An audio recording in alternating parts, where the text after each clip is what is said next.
Samuel profetizó para que sepamos de la venida de Jesucristo, para que sepáis acerca de las señales de su venida con objeto de que creáis en su nombre.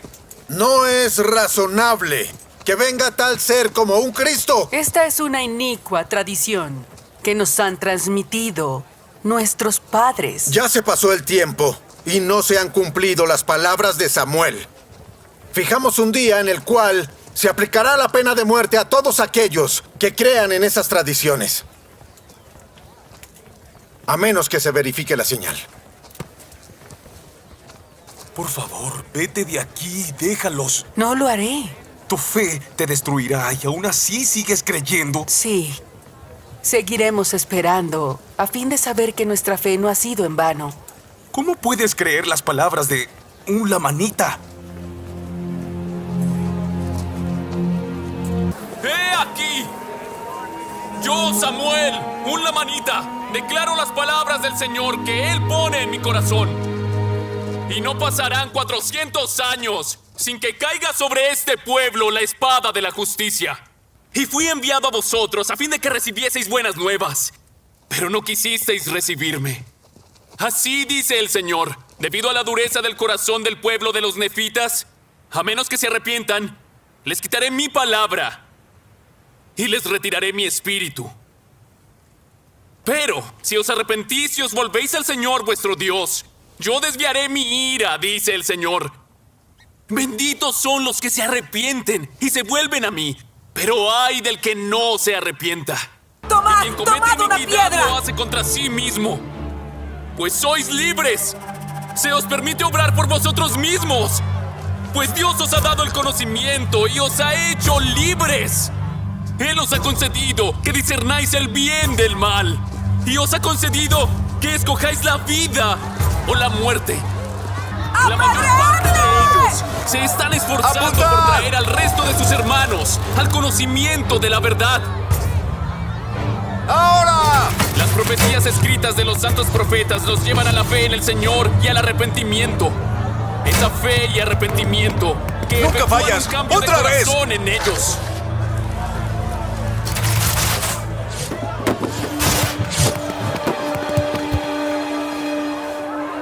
¡Otra vez!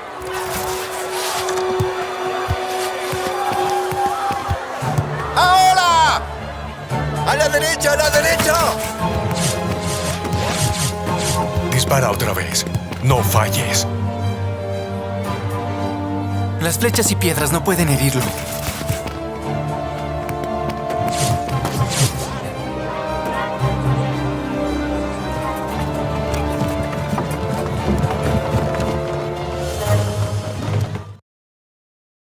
Este contenido en video no reemplaza en ningún momento su estudio personal y familiar de las Escrituras y de Ven, Sígueme. Le invitamos con todo nuestro amor a escudriñar las Escrituras y a estudiar el manual de Ven, Sígueme. Hola, muy buenos días, mis queridos hermanos y hermanas. Bienvenidos una vez más a una clase de escuela dominical con su hermano y servidor Walter Posada. Esta clase es un recurso para el estudio personal y familiar del Ven, Sígueme. Recuerden que esta clase no reemplaza para nada su estudio personal de las Escrituras y también su estudio familiar de ellas. Hace unos días, mis amados hermanos y hermanas, antes de darles el título de esta lección, compartimos una hermosa entrevista aquí en nuestro canal central de las Escrituras. Nuestro querido apóstol, el elder David A. Bednar, concedió una entrevista a Central de las Escrituras y a otros medios de las redes sociales para hablar justamente de eso, del poder de las redes sociales. Él dio un mensaje contundente que a mí me gusta recordar a menudo y que quiero recordarles hoy. Él dijo que todos debemos participar en inundar con el Evangelio el mundo a través de las redes sociales. Bueno, tal vez no todos tengamos la capacidad de crear contenido, de crear videos, de crear imágenes, pero ¿saben sí que podemos hacer? Y es mi invitación el día de hoy. Cada uno de nosotros puede darle un like a esta clase, un corazón, y ¿por qué no compartirla en sus grupos de barrio? Destaca, incluso utilizarla como una herramienta, como un recurso de ministración para aquellos hermanos que no están muy fuertes o que nosotros debemos visitar. Les invito a que lo hagan de esa manera. Muy bien, mis queridos hermanos, y hoy veremos el Amán de los capítulos 13 al 16. La clase en el manual de Ven Sígueme nos dice que se llama Buenas Nuevas de Gran Gozo. Esta clase, este segmento de escrituras, lo veremos desde mañana, lunes 9, hasta el próximo 15 de septiembre. Espero que sea de todo su agrado. En estos capítulos vemos una paradoja muy inquietante, incluso que puede aplicarse a nosotros mismos. Vemos cómo el inicuo o la persona que está en pecado se puede arrepentir, pero luego esa persona de arrepentido se vuelve en una vida justa y entonces le predica al que supuestamente es justo y le enseñó y que tal vez siente que no necesita ser corregido. Aquella frase, mis amados hermanos, de que el alumno supera al maestro, se aplica muy bien y se expresa perfectamente en esta historia de un personaje fabuloso que vamos a estudiar hoy y que seguramente le vamos a conceder la mayoría de nuestro tiempo en esta clase. Samuel el Lamanita. El Evangelio de Jesucristo ofrece a las personas la oportunidad de cambiar. Al menos así lo hizo conmigo, mis amados hermanos. Siendo yo un jovencito de apenas 17 años cumplidos, mi vida era algo desordenada. Creo que un poco más desordenada que la de la mayoría de los jóvenes, ya que a esa edad tenía la oportunidad de vivir ya fuera de casa de mis padres, tener mi propio trabajo. Así que me consideraba una persona adulta, digámoslo así, con 17 años. Pero el Señor vino y tocó mi vida con el Evangelio por medio de mi hermano Jaime, de mi hermana Astrid y de mi amada madre Teodolinda. Entonces mi vida cambió y creo que hoy todo esto que hago de predicar el Evangelio lo hago más como una señal de arrepentimiento. Bueno, si el Señor me trajo a mí, ¿cómo no puedo yo predicar a otros para que otros también vengan? No sé, mis queridos hermanos, si ustedes pueden colocar aquí abajo sus comentarios. Si tal vez les ha pasado de la misma manera que me ha pasado a mí, que ustedes se han convertido de vidas no muy juiciosas, no muy buenas, pero lo importante ahora es que pueden ayudar también a convertir a otros predicando el Evangelio. Y como este es un Evangelio, según dice mi hija Liz, de oportunidades, Jesucristo es un Salvador, es un Redentor que da oportunidades a sus hijos. A lo largo de gran parte del libro de Mormón, nosotros vemos cómo el libro manifiesta que había personas que se llamaban lamanitas, que habían sido malos, sumamente inicuos, de hecho, se dice en algunos pasajes de las Escrituras. Pero gracias a los nefitas se convirtieron, como lo dijo el mismo Samuel el Lamanita. Me gustaría que leyéramos un versículo en el Amán, en el capítulo 15 del Amán, en el versículo 4, que nos dice lo siguiente. Permítanme, lo busco aquí. Dice, mas he aquí, hermanos, ha aborrecido a los lamanitas, porque sus obras han sido continuamente malas, y esto por motivo de la iniquidad de la tradición de sus padres. Mas he aquí, les ha llegado la salvación por medio de la predicación de los nefitas, y para este fin el Señor ha prolongado sus días. Miren qué interesante. Entonces, ya todos estos capítulos hasta acá del libro de Mormón, todo el libro de Mormón, hemos leído de la maldad de los lamanitas. En esta parte del libro de Mormón se muestra cómo se experimenta un cambio poderoso en el corazón. Y entonces el Amán nos relata cómo se invierten los papeles en una forma evidente y sorprendente. Las personas que otrora en el pasado se habían vuelto dignas, justas, y que se habían convertido en los maestros, muchos de ellos ahora formaban parte de combinaciones secretas, se habían vuelto orgullosos, se engreían en sus posiciones y hacían caso omiso a sus propios defectos, incluso rechazaban las palabras de sus profetas, de las personas que les predicaban, como Nefi, que les predicaba. Por lo que el Señor, entonces, en una manera misteriosa y que seguramente pasa mucho también en la actualidad, toma algo que es débil, toma a alguien que es débil, algo, como siempre digo, algo pequeño, como la liaona, y hace algo maravilloso. Entonces toma a un hombre humilde, ni siquiera del pueblo nefita, que moralmente se sentía superior, sino que lo llama de los lamanitas, ese pueblo que se ha convertido, esas personas que tal vez han violado todos los mandamientos y que, entre comillas, tienen fama de maldad. Así que un profeta, un hombre sabio y recto, llamado Samuel, Samuel el lamanita, llega a predicar a los nefitas. Aquí hay muchas cosas que aprender, que me llenan, que me enternecen de todo este proceso de enseñanza, porque muchas veces nosotros, ya siendo miembros antiguos de la iglesia, entonces decimos, llevo 10 años, llevo 20 años, llevo 30 años de ser miembro de la iglesia. Y de repente llega un hermano nuevo a la iglesia y da un mensaje, un discurso, una predicación. Y algunos de nosotros tal vez digamos, ¿qué me puede enseñar este hermano? Yo ya fui misionero, yo he sido líder de la iglesia, yo llevo tantos años de ser miembro, ¿qué me puede enseñar esta persona? Creo que muchas veces esa misma actitud es la que le sucedía a los nefitas con Samuel y que nos puede suceder a nosotros. Yo a menudo digo, comparando esta historia de Samuel en la manita, mis amados hermanos, que tal vez nos preciamos y lo decimos, y está bien si lo decimos, llevo tantos años de ser miembro de la iglesia. Fui misionero, fui obispo, fui presidente, fui líder de la Sociedad de Socorro, presidenta de las mujeres jóvenes. Yo he sido maestro de institutos, maestro de seminarios. Bueno, yo me he codeado con los más expertos, con los más eruditos. Y la pregunta es, ¿y eso qué efecto ha tenido en tu vida? ¿Cómo eso te ha acercado al Señor? ¿Cómo eso ha permitido que tu corazón se convierta y dejes de ser un hombre natural o una mujer natural enemiga de Dios o enemigo de Dios?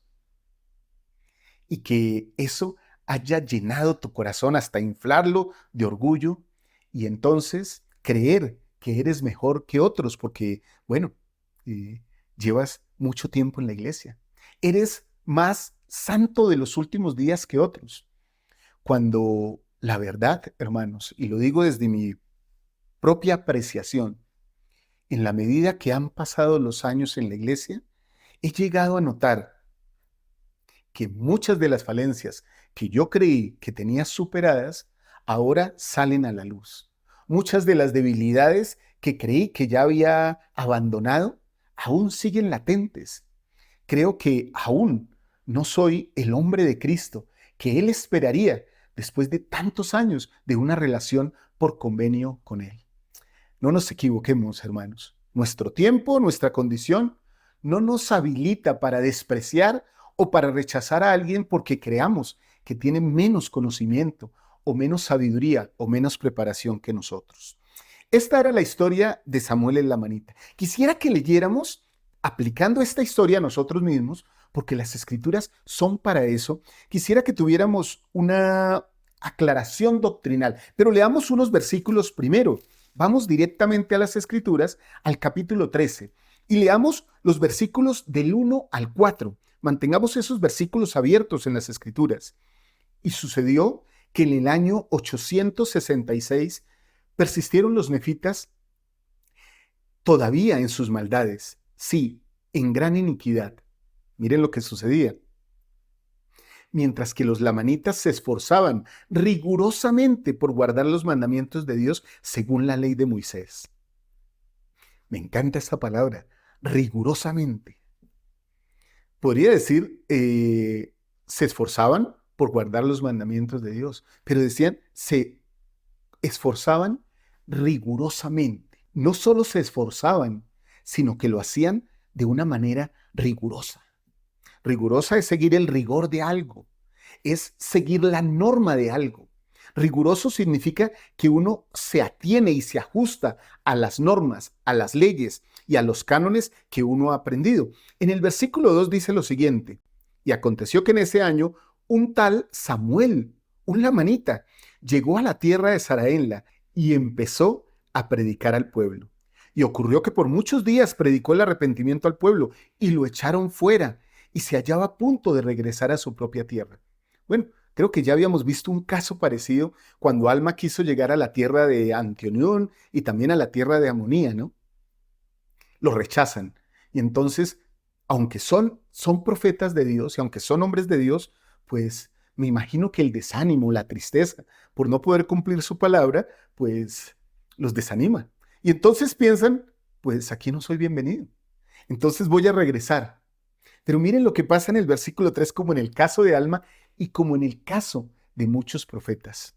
Mis queridos hermanos, antes de continuar, quiero decir esto. ¿Qué piensan? ¿Ustedes no creen que de vez en cuando presidente Nelson pensará cuántas veces les he dicho que guarden los mandamientos? ¿Cuántas veces les he dicho que asistan al templo? ¿Cuántas veces les he dicho que piensen de manera celestial? ¿Cuántas veces les he dicho que den gracias? Y aún así, ellos no han hecho caso a mis palabras. ¿Cuántas veces les he dicho que lean el libro de Mormón? Que busquen a Jesucristo en cada una de sus páginas y de sus palabras. Y aún no lo hacen. A veces pienso, presidente Nelson se desanimará. Pensará, padre, está bien, soy un hombre ya de 100 años de edad que estará cumpliendo esta semana, nuestro amado presidente. Estoy cansado. ¿Debo seguir con esta tarea?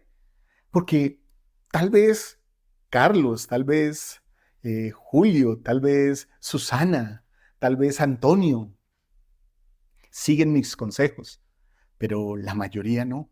¿Has pensado, mi amada hermana, mi amado hermano, que tal vez sea tu caso? Que al leer estas escrituras encuentres que, como los nefitas, echas fuera al profeta del Señor. Bueno, resulta que Samuel piensa en irse para su casa, pero entonces dice la escritura, el versículo 3, mas he aquí, vino a él la voz del Señor, de que volviera otra vez y profetizara al pueblo todas las cosas que le vinieran al corazón. Miren esto tan interesante, porque el Señor revela su palabra y la da a sus profetas a través de pensamientos, de sentimientos que llegan a la mente y al corazón, cosas que inspiran. Versículo 4, y aconteció que no permitieron que él entrase a la ciudad, otra vez, ¿no? Lo rechazaron. Por tanto, fue y se subió sobre la muralla y extendió la mano y clamó en voz alta y profetizó al pueblo todas las cosas que el Señor le puso en su corazón. Qué hermoso que vuelve a repetir ese concepto del corazón. Bueno, mis queridos hermanos, yo quiero hacer aquí digámoslo así, una aclaración doctrinal. Se podría decir que era como si ellos hubieran construido una muralla impenetrable. En este caso, recuerden que los nefitas activaban estas murallas para defenderse de sus enemigos, que eran los lamanitas en tiempos de guerra. Pero ahora, los nefitas habían creado una muralla, no tanto para su ciudad, hermanos, no tanto para proteger la ciudad, para resguardarse de sus enemigos, sino más bien, en este caso, habían construido una muralla alrededor de su corazón, la cual les impedía recibir el mensaje del profeta del Señor. ¿Ha pasado así con nosotros?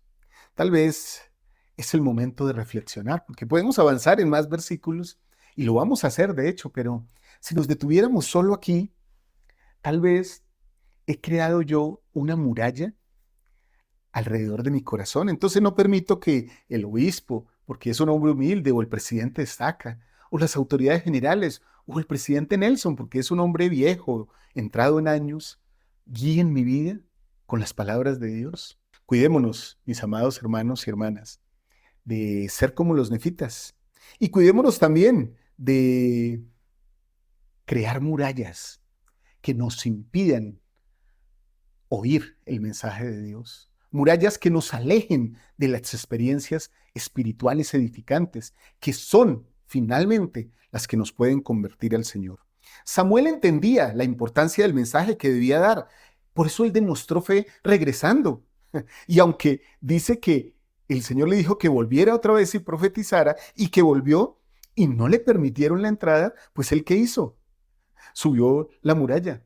Todos enfrentamos murallas cuando de predicar el evangelio y seguir los consejos del Señor se trata.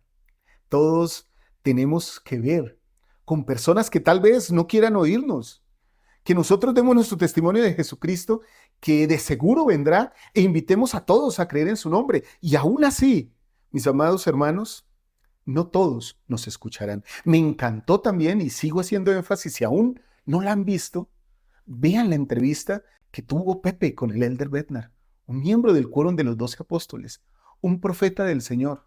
¿Saben qué dijo él sobre justamente esto que estamos hablando? Al igual que a Samuel, a nosotros tal vez algunos no nos crean, pero igual debemos dar testimonio de Jesucristo, de que seguramente y de que seguro vendrá, que habrá una segunda venida. Invitemos a todos a creer en su nombre. Ahora, mis amados hermanos, tal vez, como dijo el Elder Bednar, no todos nos escucharán y algunos se opondrán de forma activa, como si hubieran construido una muralla delante de ellos y nos tirarán piedras a través de sus comentarios o de sus palabras soeces. Mas, en medio de todas las personas a las que se les predique el mensaje, así como Samuel en la manita, habrá personas que crean con fe en esas buenas nuevas que se llaman Evangelio de Jesucristo, que son de gran gozo. Eso es lo que nosotros buscamos. En las Escrituras a veces se compara a los profetas como atalayas, que se suben también sobre una muralla o tratan de advertir del peligro desde un lugar alto. Eso no era justamente lo que hacía Samuel en la manita. Miren, vamos a leer una escritura en Isaías, mis queridos hermanos. Isaías, vamos al versículo 62, al capítulo 62 de Isaías, al versículo 6. Me encanta Isaías porque habla las palabras de Dios de una manera clara para aquel que está cerca de Dios.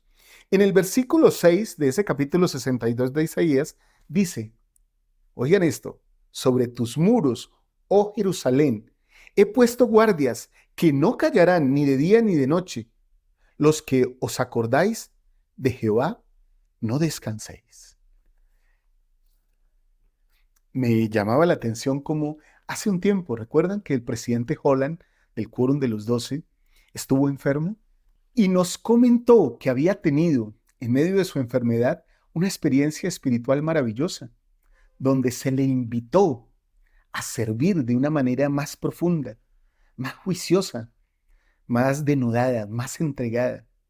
Cuando veo estos hombres tan ancianos, que ya han hecho tanto, me pregunto, ¿he hecho yo demasiado? Porque aquí en Isaías dice, los que os acordáis de Jehová, no descanséis. Nosotros a menudo nos tenemos que subir en un muro, mis amados hermanos. Y como seguramente van a oír en otras clases también hablar sobre estas cosas, hoy día, volviendo a la entrevista del Elder Bednar, también nosotros escribimos sobre muros en las redes sociales. Y nuestras palabras se asocian a Jesucristo y nos asocian a nosotros a Jesucristo. Nosotros también podemos ser como los profetas sobre el muro, como Samuel en la manita. En Ezequiel, les voy a dejar solo esto como tarea para que ustedes lo estudien en su noche de hogar. En Ezequiel, en el capítulo 33, de los versículos 1 al 7, también nos hace referencia sobre cómo los profetas llegan a ser también atalayas. Y también habla de las murallas y cómo ellos nos protegen desde un lugar alto. Es increíble cómo el Señor utiliza a los profetas. Y hablando de estos atalayas y de la función de los profetas, que tratamos también en la clase anterior, ¿qué enseñó Samuel, hermanos? Acerca del arrepentimiento y acerca de la humildad, de la fe, de las riquezas, o en cuanto a buscar la felicidad, cometiendo iniquidades. Porque eso era lo que hacían los nefitas.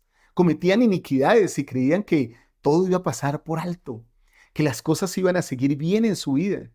Pero recuerden, hermanos, que también lo leímos por allá en Alma 39. Vamos a buscarlo para citar esa escritura que es tan interesante. Perdón, Alma 41, versículo 10, es donde dice esta escritura: no vayas a suponer, porque se ha hablado concerniente a la restauración, que será restaurado del pecado a la felicidad.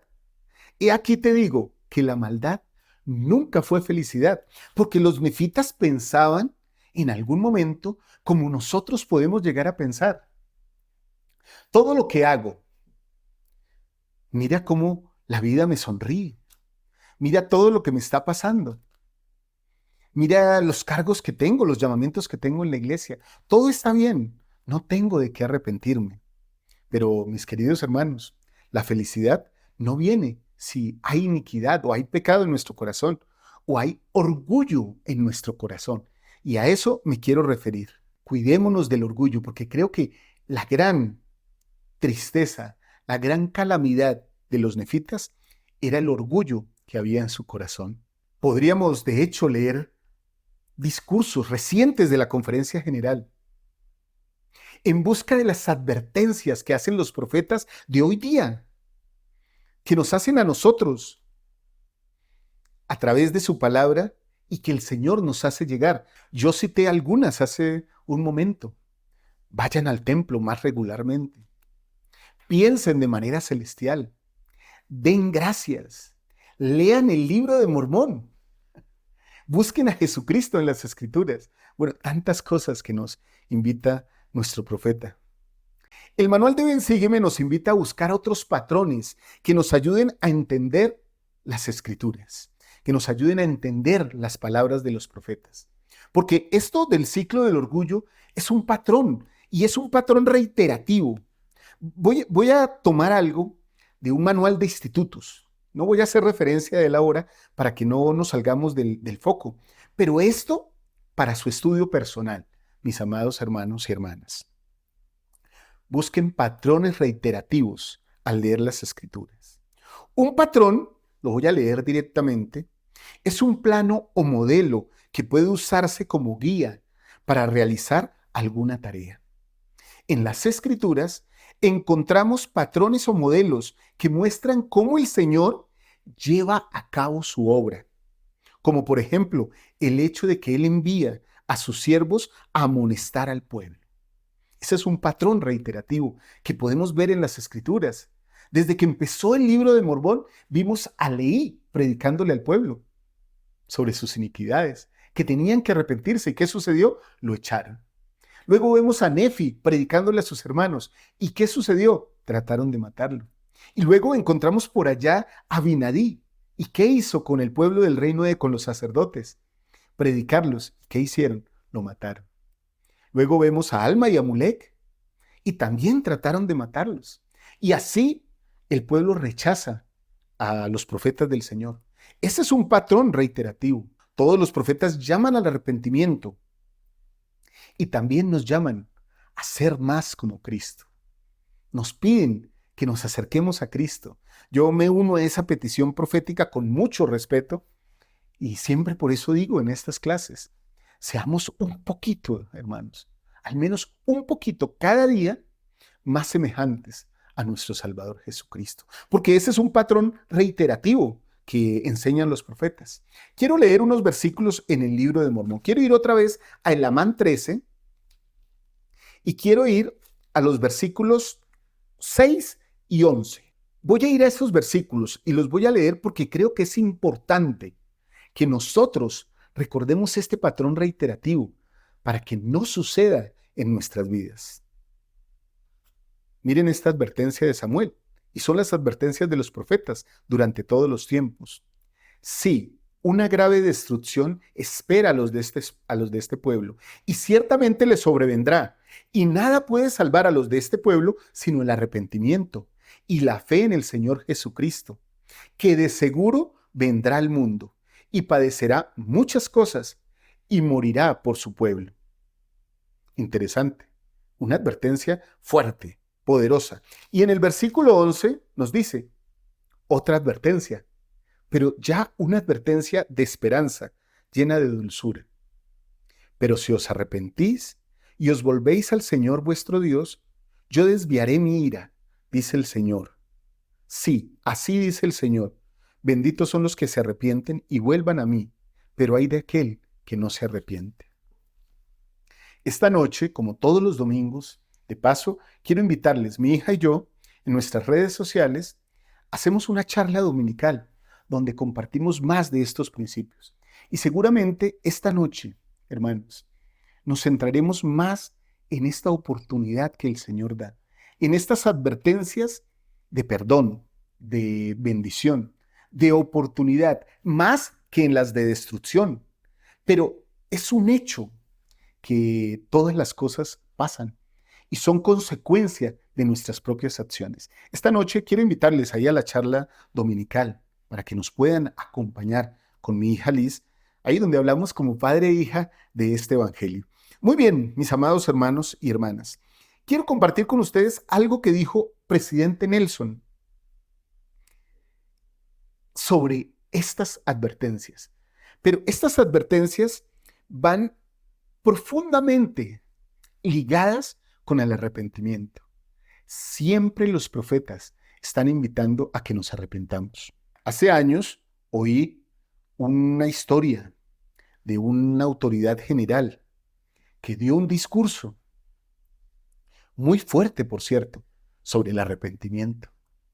Y entonces, cuando bajó del estrado, algún buen hermano se le acercó y le dijo: Elder, qué buen discurso que usted dio. Me encantó su discurso. Y el elder le dijo: hermano, si le encantó mi discurso, tal vez fue porque no lo entendió. Hermanos, los profetas a veces no hablan lo que queremos que digan, lo que sea popular, lo que sea todo amabilidad para engañarnos. Los profetas hablan lo que tenemos que hablar. Cuando el presidente Nelson usa con ternura términos como pensar celestialmente, les quiero decir algo, hermanos. El presidente de paso nos está diciendo que no estamos pensando de manera celestial, que no nos estamos acercando a Cristo por medio de nuestros pensamientos, que no hay un arrepentimiento, un cambio de corazón. Presidente Nelson dice lo siguiente: la palabra arrepentimiento en el Nuevo Testamento en griego es metanoeo.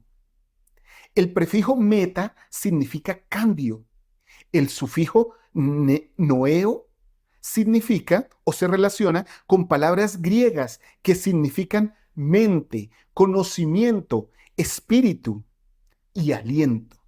Entonces, si uno tiene las dos palabras, noeo, que es en griego lo que significa arrepentimiento, encuentra que lo que nos está pidiendo es un cambio de mente, conocimiento, espíritu y aliento.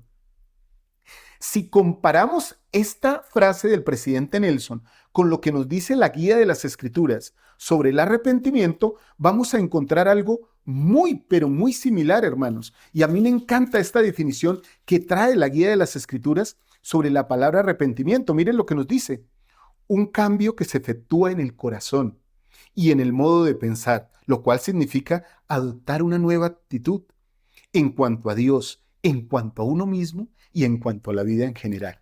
Metanoeo. Eso es lo que significa cambio o arrepentimiento. Presidente Nelson continúa diciendo: por tanto, cuando Jesús nos pide a ustedes y a mí que nos arrepintamos, nos invita a cambiar nuestra mente, conocimiento, espíritu e incluso cómo respiramos. Nos pide que cambiemos la forma en que amamos, pensamos, servimos, invertimos el tiempo, tratamos a nuestra esposa, o ustedes, hermanas, a su esposo. Enseñamos a nuestros hijos y aún cómo cuidar nuestro cuerpo.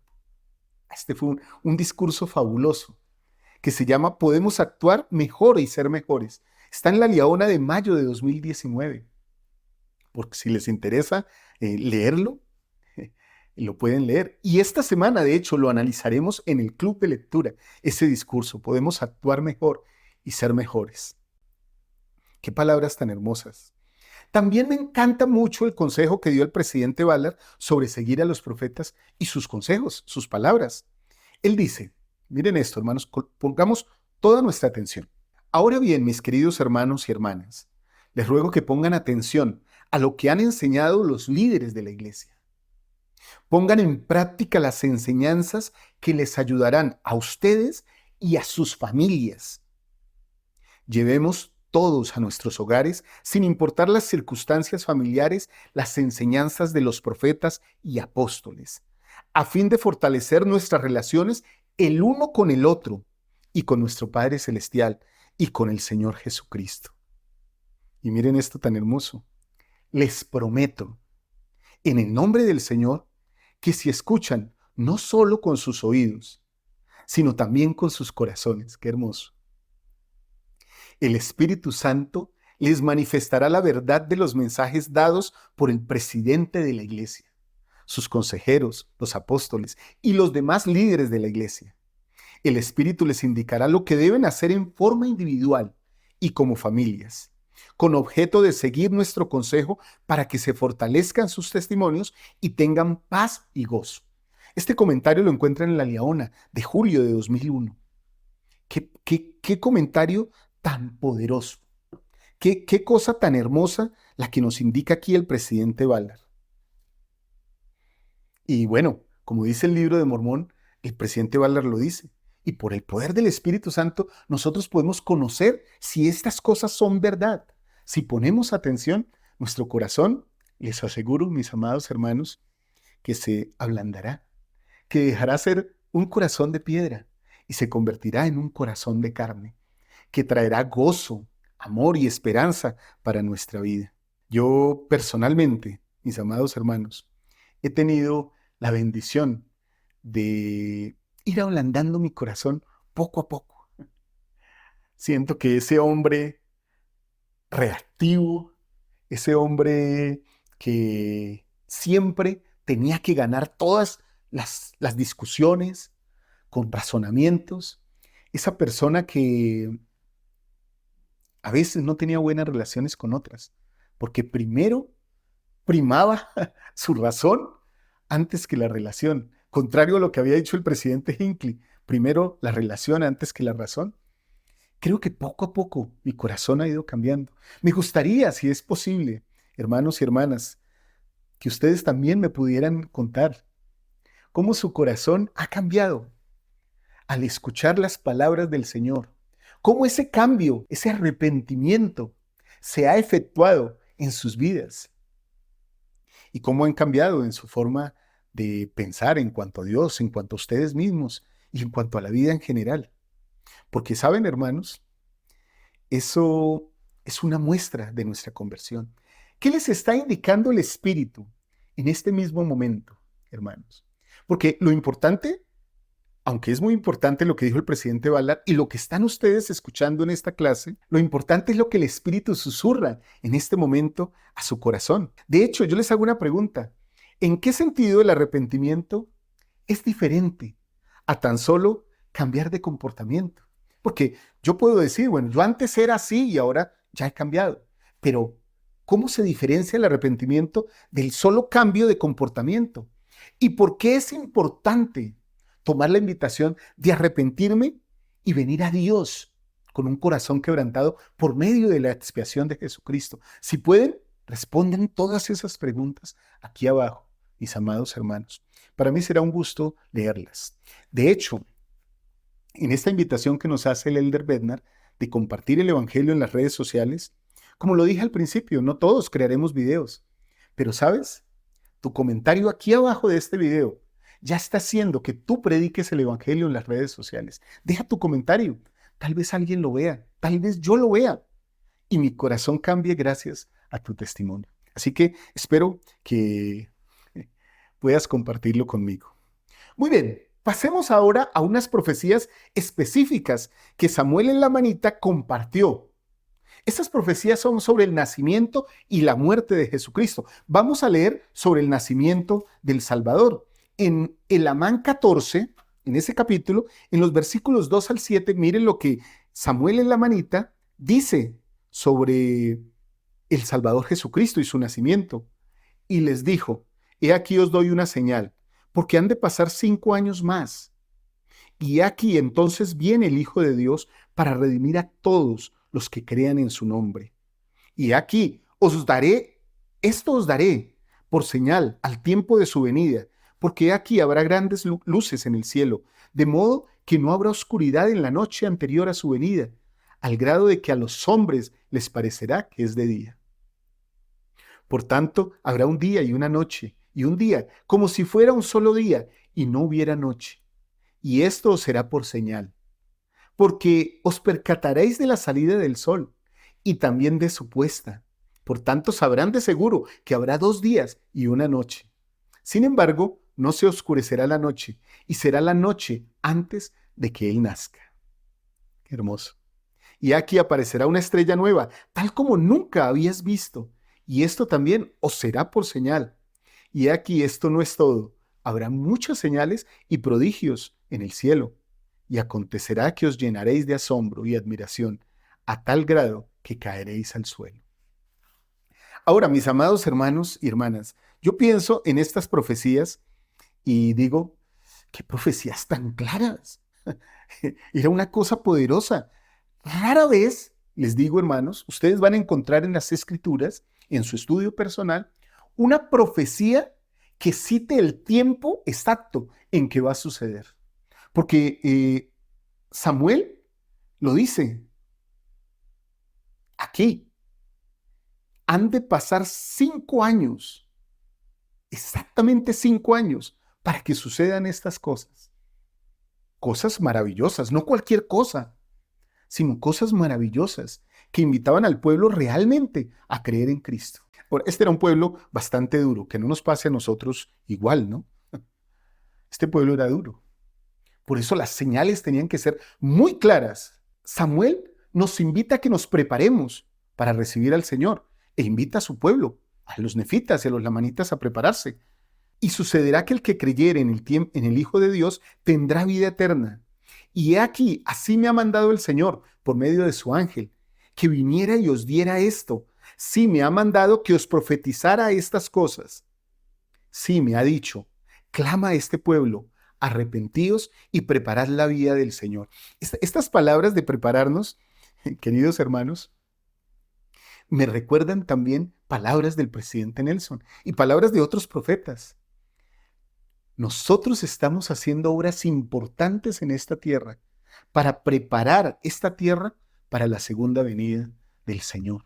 ¿Te imaginas, hermano, hermana, lo importante que es tu papel en todo esto, en toda esta obra? Creo que tenemos un buen motivo para regocijarnos. Bueno, Samuel igual, que es para nosotros, enseña las condiciones del arrepentimiento, porque a veces decimos, bueno, pero ¿qué? El arrepentimiento. Y escuchamos muchas veces en las Escrituras esto de las condiciones del arrepentimiento. Miren, en el versículo 11, y oiréis mis palabras, pues para este propósito me he subido a las murallas de esta ciudad, a fin de que oigáis y sepáis de los juicios de Dios que os esperan por causa de vuestras iniquidades. Advertencia, patrón repetitivo de lo que hacen los profetas, llamado al arrepentimiento. Pero entonces Samuel dice algo que repiten los profetas, y también para que conozcáis las condiciones del arrepentimiento. Qué interesante.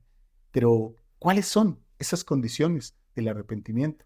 Miren lo que nos dijo el elder Richard G. Scott, citando al presidente Spencer W. Kimball en ese libro fabuloso que se llama El milagro del perdón. El presidente Kimball habló de 5 elementos esenciales del arrepentimiento. Él dijo, primero, el dolor por haber pecado. Y entonces aclara, estudia y medita, presidente Kimball dice esto, para saber cuán grave es tu pecado según la definición del Señor. Esto te proporcionará un dolor y un remordimiento sanadores. Además, despertará en ti el deseo sincero de cambiar y la disposición de someterte a todo requisito para alcanzar el perdón. Entonces, cuando sientes dolor, introspectas, reflexionas, meditas para poder sanar y alcanzar el perdón de Dios. Nadie se arrepiente simplemente diciendo, oh sí, pequé, me siento mal y creo que sí, tengo que arrepentirme. No, hermanos, el arrepentimiento trae un dolor que las Escrituras también definen como un corazón contrito. La contrición es un dolor profundo, un dolor permanente. De hecho, mis amados hermanos, me atrevo a decir y a enseñar que la persona que se arrepiente, aunque tiene gozo por el arrepentimiento y por el perdón, sigue teniendo un dolor profundo en su corazón por lo que hizo. No porque recuerde sus pecados para llevarlos encima, sino porque el recuerdo de sus pecados le ayuda a recordar el dolor que el Salvador sufrió por él en Getsemaní y en la cruz. Y eso le ayuda a mantener una condición arrepentida, lo que se conoce como un corazón quebrantado y un espíritu contrito. Muy bien, presidente Spencer W. Kimball cita el segundo elemento de las condiciones del arrepentimiento, el abandono del pecado. Es la determinación inalterable y permanente de no repetir la transgresión. Y si se cumple con esta determinación, no habrá por qué sentir otra vez el sabor amargo que deja el pecado. Y no habrá que sentirlo porque ya no lo cometerás más, porque lo abandonarás. Es el abandono del pecado. Dejarás ese pecado. Muy bien. Tercero, la confesión del pecado. Este creo que es uno de los pasos y de las condiciones del arrepentimiento más duros, hermanos. Y creo que el adversario utiliza la confesión como un obstáculo para que nosotros podamos conciliarnos con Dios. Mientras que Dios la utiliza como una herramienta de entregar el corazón, de desocupar el alma, de sacar todo eso de nosotros. Presidente Kimball dice lo siguiente: siempre tienes que confesar tus pecados al Señor. Si tus transgresiones son graves, como la inmoralidad, debes confesarlas también al obispo o al presidente estaca. Qué interesante, ¿no? Siempre debes confesar tus pecados al Señor. Hay cosas que podemos confesarle al Señor en oración. ¿Sabes, Padre Celestial? Yo a veces tengo malos sentimientos por esta persona. O hoy tuve malos pensamientos. Ayúdame a quitar eso de mi vida. O hoy me enojé. O no estoy siendo la clase de esposo o de padre que se requiere. Esas cosas las puedo compartir y confesárselas al Señor en oración. Pero si los pecados son graves, hay que ir a los jueces de Israel. Ahora, continúa diciendo, por favor entiendan que la confesión no es arrepentimiento. O sea, ya confesé, ya me arrepentí. Es un paso esencial, pero no es por sí suficiente. Y la confesión parcial, en la que se mencionan solo los pecados más leves, no te ayudará a resolver los más graves que quedan encubiertos. Voy a sentirme mejor si le digo a mi líder que hice algunas cosas, pero no todas. No te va a funcionar. O como ya dije lo que me pasaba, ya, el Señor ya me perdonó. No, no funciona así. El proceso es un poco más largo. Entonces viene el cuarto elemento de las condiciones del arrepentimiento: la restitución por el pecado. Y dice el presidente Kimball, debes restaurar todo lo posible lo que hayas robado, dañado o manchado. La restitución voluntaria demuestra de forma clara al Señor que estás decidido a hacer todo lo que puedas por arrepentirte. Tienes que devolver.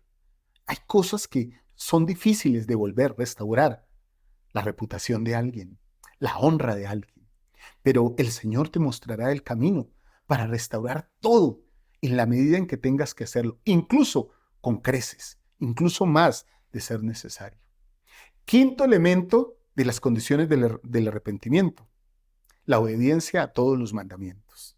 Presidente Kimball dice, la obediencia total te brinda el pleno poder del Evangelio, con la fortaleza para concentrarte en abandonar ciertos pecados y comprender acciones que quizás al principio no consideres parte del arrepentimiento, como asistir a las reuniones, pagar un diezmo, prestar servicio y perdonar a los demás. Cuando te arrepientes y empiezas a obedecer, ese paso de obediencia, hermanos, te da poder para encontrar otras cosas que puedes mejorar en tu vida. ¿Recuerdas que hace un rato yo dije que hay cosas que son debilidad en uno y que uno las va sacando? También te quiero decir esto, que seguramente ya lo he compartido en otras clases que hemos tenido juntos. En la medida en que un hombre o una mujer se acercan a Cristo, en esa medida en que se acercan, irán encontrando más a menudo debilidades que antes nunca pensaron que tenían. Y eso es porque al acercarse a Cristo, todo lo que es natural empieza a mostrarse y uno tiene el deseo de abandonar todo lo que es natural. Entonces lo que es natural ya no está oculto, sino que empieza a aflorar. Y entonces lo reconocemos y decimos, ah, aquí tengo una debilidad, debo dejarla. A eso me ayuda la obediencia. Recuerden, doy debilidades a los hombres para que vengan a mí. En la medida en que llegamos a Cristo, nos volvemos fuertes en esas debilidades. Yo agregaría un sexto paso, hermanos, con el respeto del presidente Kimball y del elder Richard G. Scott. ¿Quién soy yo, no? Pero voy a agregar este paso con mucha humildad aquí. Reconocer al Salvador. De todos los pasos necesarios para el arrepentimiento, testifico, mis amados hermanos, que el más importante es que tengas la convicción de que el perdón se recibe por causa del Redentor, solo por causa de Jesucristo. Es esencial que sepas que solo podrás recibirlo de acuerdo con sus condiciones. Así es, mis queridos hermanos. Todo esto que les he compartido, mis hermanos, lo encuentran en la Liaona de julio de 1995 y en el libro El Milagro del Perdón del presidente Kimball. Entonces, mis amados hermanos, las palabras de Samuel en la manita, con todas estas preparaciones, también se convierten en amonestaciones severas, claras, asertivas, sobre el arrepentimiento y también sobre los castigos del Señor y también sobre las oportunidades del Señor. A veces no queremos disciplina, pero Samuel nos expresa que el Señor nos disciplinará. En el Amán 15, en el versículo 3, Samuel dice, sí, hay de los de este pueblo, llamado el pueblo de Nefi, a menos que se arrepientan cuando vean todas estas señales y prodigios que les serán manifestados. ¿Hemos visto nosotros señales, hermanos? Les prometo que sí, les aseguro que sí. Incluso tenemos el libro de Mormón en nuestra mano. ¿Qué más señal? La restauración, profetas del Señor. Pues he aquí, han sido un pueblo escogido del Señor. Sí, Él ha amado a los del pueblo de Nefi y los ha castigado también. Sí, los ha castigado en los días de sus iniquidades, porque los ama. Aquí hay un concepto interesante. El Señor al que ama disciplina.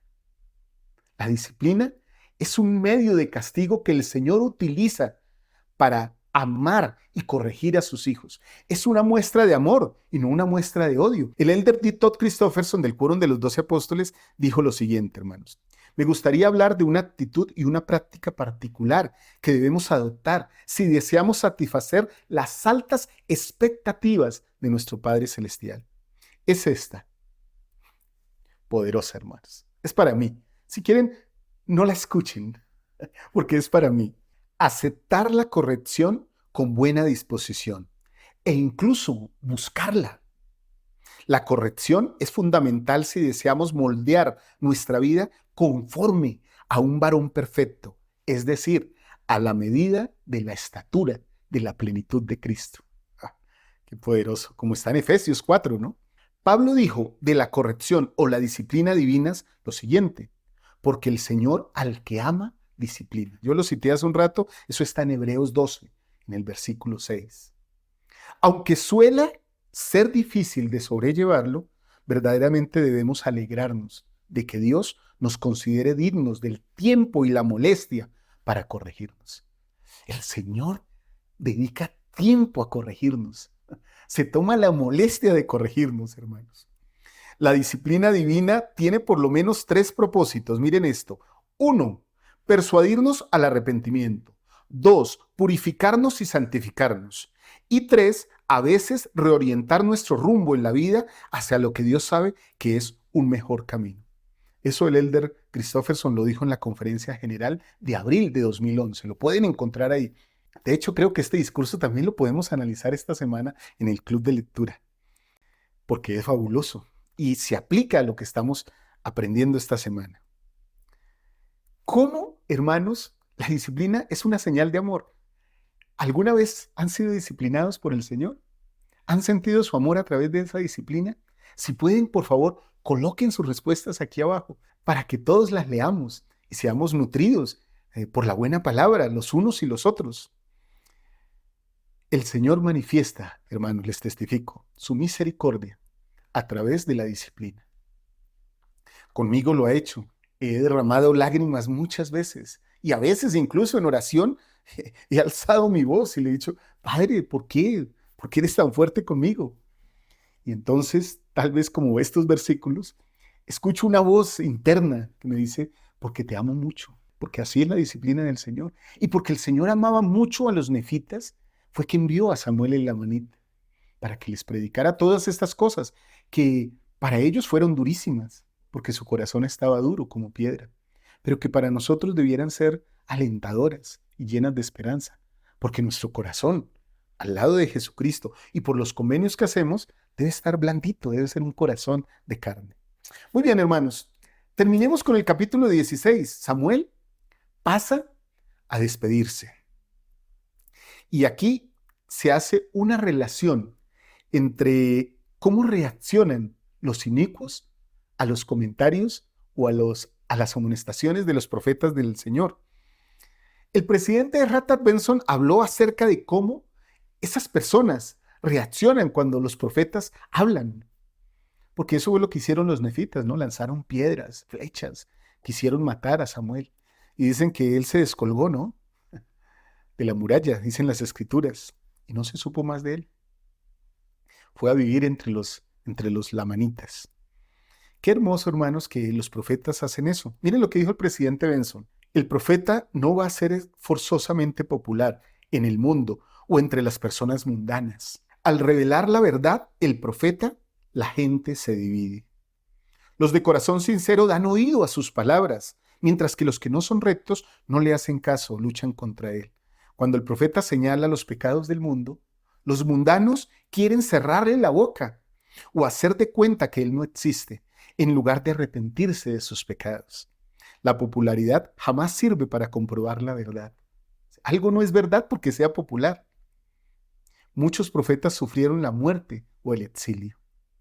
Cuanto más se acerca la segunda venida del Señor, podemos anticipar que la gente del mundo se hará más malvada y el profeta tendrá cada vez menos popularidad entre ellos. Esto fue en un devocional de enseñanza que dio el presidente Radad Benson en 1981, hermanos. Bueno, yo testifico de la verdad de todas estas cosas, hermanos. Hemos aprendido cosas poderosas hoy. Me gustaría que repasáramos qué cosas aprendimos, hermanos. Aprendimos todo sobre la misión y la obra de Samuel el lamanita. Hemos hablado de eso sin cesar, y es que Samuel el lamanita es uno de los personajes más importantes del libro de Mormón. Y es increíble, solo son unos capítulos en los que él aparece, del 13 al 16. 6 capítulos, 3, 4, 5, ustedes contarán mejor que yo. Eso bastó para que Samuel quedara en los anales y en los registros del Señor como un profeta de él. Al mismo tiempo que estaba Nefi predicando, Samuel el lamanita también llegó a predicar, lo cual indica que pueden haber más de un profeta en el momento. Hoy día tenemos a la primera presidencia y al quórum de los 12 apóstoles, todos profetas, videntes y reveladores. Muy bien, hermanos. Entonces aprendimos eso de Samuel el lamanita. Aprendimos la necesidad de arrepentirnos, la necesidad de la disciplina del Señor y la función impopular de nuestros profetas. Esa fue nuestra clase de escuela dominical de hoy. Testifico que Jesucristo vive, que Él nos ama, que espera que nosotros sigamos siempre sus enseñanzas. Les amo mucho, mis queridos hermanos. Gracias por ver esta lección. No olviden compartirla, no olviden darle un like, no olviden dejar sus comentarios aquí. Seguramente alguien necesita de este manual, de esta clase de Ven, Sígueme, como un recurso para estudiar, o porque no la estudia en casa. Compártanla. De esa manera también nos ayudarán a hacer lo que hacemos aquí en Central de las Escrituras, que es inundar la tierra con el Evangelio de Jesucristo, obedeciendo el mandato apostólico de un profeta del Señor, el Elder David A. Bednar. Gracias por su compañía. Nos vemos esta noche en nuestro canal personal en nuestras redes con mi hija Liz para la charla dominical, donde seguramente hablaremos de esto también de una manera un poco más fresca y más tranquila. Muchas gracias, mis amados hermanos, por su compañía. Que tengan un feliz día de reposo y una feliz semana. Espero que esta lección, esta clase que he preparado con amor y que la dejo con humildad para ustedes, nos ayude a todos, sin excepción, a ser un poquito más semejantes a nuestro Salvador Jesucristo. Les amo mucho. Un abrazo. Chao, chao.